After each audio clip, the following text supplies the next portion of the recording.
DGP Telangana Mahendra Reddy ने कहा कि रियासत में अमन और सलामती को बेहतर बनाने के लिए तमाम इकदाम किए जा रहे हैं। उन्होंने इंकशाफ किया कि मानवाद सरगर्मियों को दोबारा शुरू होने से रोकने के इंतजाम किए जा रहे हैं।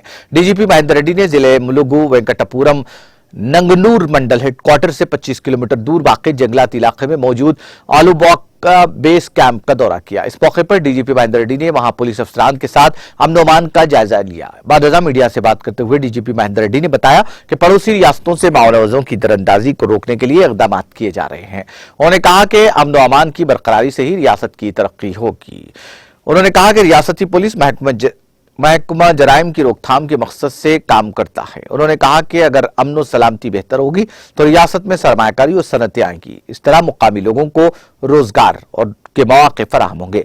इसके जरिए रियासत की दौलत में इजाफा होगा और लोगों का मेयार जिंदगी बुलंद होगा। उन्होंने बताया कि वज़ीर आला केसीआर महकमा पुलिस को इंतहाई तौर पर तरजीह दे रहे हैं और जरूरी वसाइल को मुतहर्रिक कर रहे हैं।